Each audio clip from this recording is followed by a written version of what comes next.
Hey guys, welcome back to another tutorial of TechQuest. I'm back with a new video. In this video, I'll be showing you the steps on how you can sign up or create an account on Wix. So I'm going to be showing you step-by-step procedure. Make sure to watch this video till the end. So first thing you need to do is open up your web browser. You can use any web browser that is convenient for you. So once you open up your web browser, on the search box, you'll need to type in the link that is www.wix.com.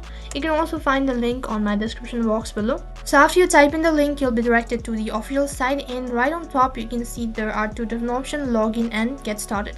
If you already have an account on Wix, then you need to click on login and enter your login credential in order to log in into your account. And if you're new to Wix and want to create an account, then click on get started. So as you click on sign up, you'll be directed to the enrollment page. So you can sign up either using your email address or your Google account, and also you can link your Facebook at the same time. So in order to create an account, you'll need to select the sign up method.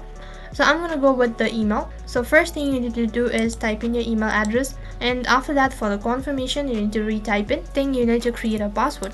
So you need to do the same procedure, that is, you need to retype in once again for the confirmation. Once you're done with this process, tap on sign up. In next interface, you need to select who you are creating website for. So you have two different options, that is either for myself or either for your client. So select the option accordingly. And after you're done selecting it, click on continue. Next interface, you need to select the category or the kind of website you're creating. So you can see right at the bottom there are examples as well. So you'll need to type in the kind of website that you're creating and then click on next. So next interface, you need to provide your basic info, and also you need to provide the information accordingly. If you want to skip this part, then you can simply tap on skip in the bottom right. You'll be directed to this page where you need to click on continue to set up, and you can see in the top right corner there is your account info, and now you're all set to explore Wix. So that is how you can sign up into Wix. That is all for this video. I hope the video was helpful. Make sure to like, share and subscribe to our channel. Thank you for watching.